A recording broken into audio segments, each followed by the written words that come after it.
menjadikan hukum itu menang. Contoh gini, saya mau buat hukum nih. Hukum saya adalah kalau Anda mencuri, Anda harus dihukum begini misalnya gitu.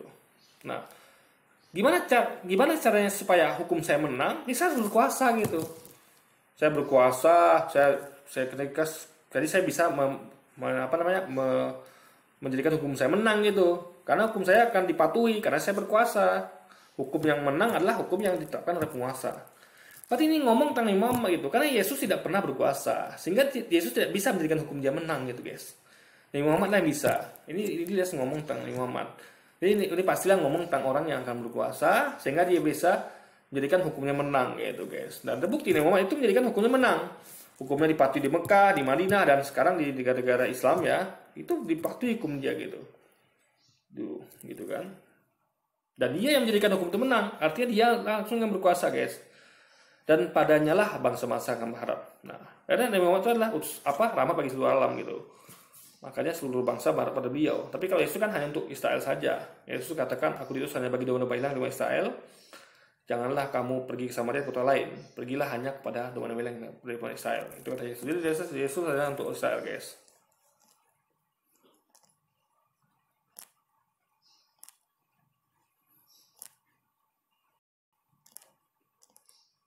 Nah, kemudian dibawalah kepada Yesus seorang yang kerasukan setan. Orang itu buta dan bisu. Lalu Yesus menyembuhkannya. Sehingga si bisu itu berkata-kata dan melihat.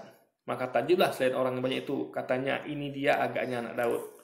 Tapi ketika orang Farisi mendengarnya, mereka berkata, dengan Beelzebul, pengusir setan, ia mengusir setan. Tetapi Yesus mengetahui pikiran mereka, lalu berkata pada mereka, setiap kerajaan yang terpecah belah pasti binasa.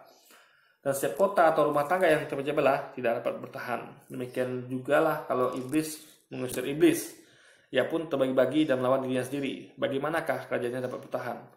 Jadi jika aku mengusir setan dengan kuasa Beelzebul, dengan kuasa siapakah pengikut-pengikutmu mengusirnya gitu? Sebab itu mereka lah yang menjadi hakimmu. Jadi Yesus membantah tuduhan kalau dia tuh mengusir setan dengan setan. Dia mengusir setan dengan setan, enggak. Yesus mengusir setan itu dengan kuasa Allah, guys. Bukan kuasa Yesus, gitu kan. Nah, tapi jika aku mengusir setan dengan kuasa roh Allah, jadi dengan kuasa roh Allah gitu. Bukan kuasa Yesus gitu. Kuasa roh yang Allah berikan kepada Yesus. Jadi roh Yesus itu yang punya Allah ya, diberikan Allah. Saya kan roh sebenarnya punya roh juga. Jadi roh saya itu beda sama roh Yesus.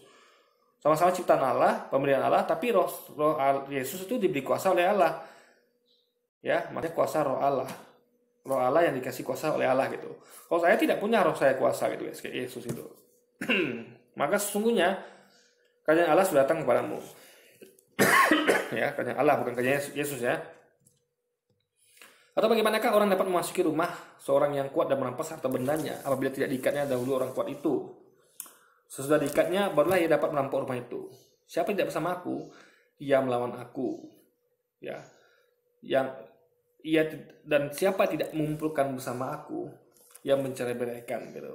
Jadi Yesus tuh mengajak orang ini untuk bersatu gitu, bukan mencerai-berai. Makanya dengan cara apa? Dengan mengikuti ajarannya gitu.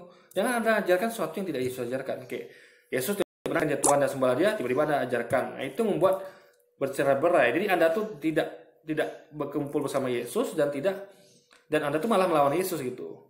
Dan Anda malah mencerai-beraikan umatnya Yesus. Kenapa? Karena Yesus tidak pernah mengajarkan dia Tuhan dan sembah dia. Kenapa ajarkan sesuatu yang beda? Yesus maunya kita mengumpul sama dia, guys. Apa yang diajarkan, kita ajarkan seperti itu gitu. Sebab itu aku berkata padamu, segala dosa dan hujat manusia akan diampuni. Ya. Dosa dan hujat manusia akan diampuni. Diampuni berarti bukan ditebus. Diampuni minta ampun gitu, guys. Hubungan antara manusia dengan Tuhannya. Kalau ditebus kan dengan Yesus hubungannya. Tapi intinya adalah ini sebenarnya Yesus pengen katakan kalau tidak ada penebusan dosa. Karena yang berlaku adalah diampuni dengan minta ampun itu, guys. Ya. Tobat gitu. Tapi hujat terhadap Roh Kudus tidak akan diampuni. Nah, berarti ini beda antara Yesus dengan Roh Kudus. Berarti Roh Kudus itu adalah lebih tinggi posisinya. Nah, siapa Roh Kudus? Nabi Muhammad, guys. Seperti yang kita lihat tadi gitu. Apabila seorang mengucapkan sesuatu menentang anak manusia, ia akan diampuni. Tapi jika ia menentang Roh Kudus, ia tidak akan diampuni dunia ini tidak, dan dunia yang akan datang pun tidak. Nah, kenapa? Karena Muhammad itu untuk seluruh alam semesta, untuk rahmat bagi seluruh. Jadi siapapun yang menentang dia kena, guys. Karena dia diutus untuk semuanya. Ibaratnya gini loh. Kalau misalnya saya adalah utusan untuk Indonesia, maka di Sabang Merauke itu nggak boleh menentang saya, karena saya utusan untuk Indonesia gitu.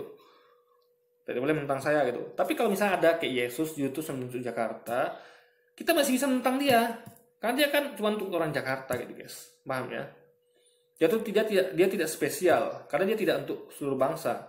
Dia hanya untuk orang Israel saja gitu. Jadi posisinya makanya di bawah Roh Kudus, yaitu kalau di ayat lain dikatakan Roh Kudus adalah Roh kebenaran. Siapa itu? Dia adalah seorang penolong yang lain, seorang Mesias yang lain. Kalau Yesus kan seorang penolong, tapi nanti dia akan minta pada Bapaknya untuk mengutus seorang penolong yang lain. Itulah Muhammad, guys. Yang gelarnya adalah Roh Kudus atau Roh kebenaran.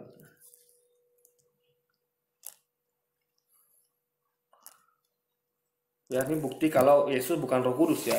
Karena kalau sama kan berarti kan sama-sama tidak diampuni. Tapi kalau mencela Yesus diampuni, mencela Roh Kudus tidak, guys. Berarti Yesus Roh Kudus tuh ya tadi saya katakan lebih tinggi lah pada Yesus gitu.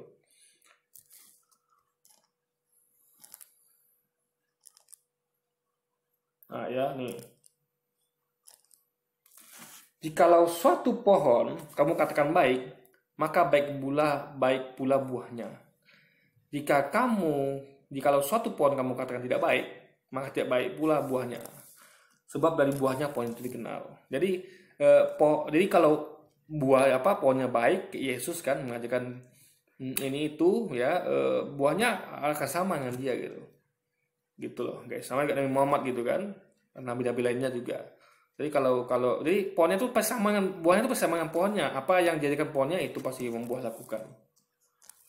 Hai kamu keturunan ular beludak, bagaimana kamu dapat mengucapkan hal baik, sedangkan kamu jadi jahat? Karena yang diciptakan mulut keluar dari hati. Orang yang baik mengeluarkan hal-hal yang baik dari pembendaraannya yang baik, dan orang jahat mengeluarkan hal jahat dari pembendaraannya yang jahat.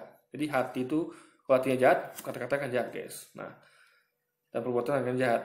Tapi aku berkata kepadamu, setiap kata sia-sia yang diucapkan orang harus dipertanggungjawabkannya pada hari penghakiman. Ingat, berarti ini sekali lagi tidak ada penebusan dosa.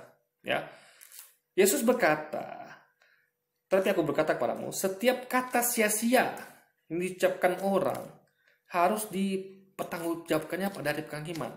Berarti tidak ada penebusan dosa. Karena kalau ada penebusan dosa, tidak perlu dipertanggungjawabkan. Paham ya? Karena ada pengampun dosa, pengampun dosa. Misalnya gini nih.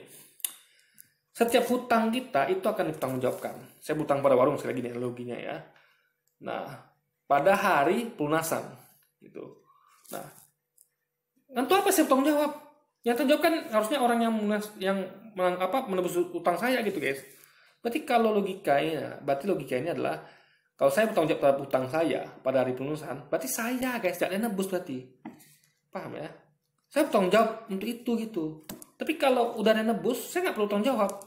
Lu tanggung jawab buat lunasi utang, ngapain tanggung jawab? Nebus saya kok gitu.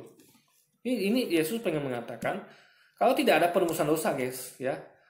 Jadi siapapun Anda, jadi setiap kata-kata sia-sia yang Anda ucapkan itu Anda harus bertanggung jawabkan pada hari penghakiman. Ingat, Anda yang bertanggung jawabkan ya, bukan Yesus. Berarti Yesus tidak menebus dosa di sini. Jadi kalau dipertanggungjawabkan Yesus, berarti benar Yesus menebus dosa. Tapi faktanya kan yang bertanggung jawabkan itu adalah kita sendiri gitu. Berarti tidak ada penebusan dosa gitu. Karena menurut ucapanmu engkau akan dibenarkan, dan menurut ucapanmu lah engkau dihukum. Jadi kita ini dihukum dan dibenarkan berdasarkan ucapan kita, guys, gitu. Kalau saya ngomong jahat gitu, ya kan, saya akan dihukum gitu. Kalau saya ngomong baik, saya akan dibenarkan.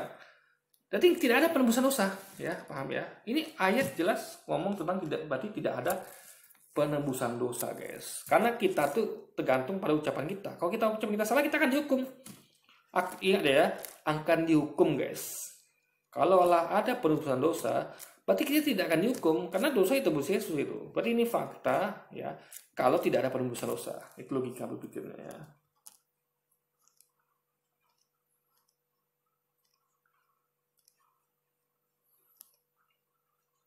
Oke, ini udah guys ya. Ini sebenarnya panjang tapi udahlah.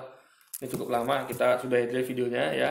Di bawah itu nggak terlalu berhubungan, jadi cukup menurut saya sekian. Jadi share dulu video kita kali ini guys. Sampai jumpa lagi di video-video selanjutnya dan wassalamualaikum warahmatullahi wabarakatuh guys.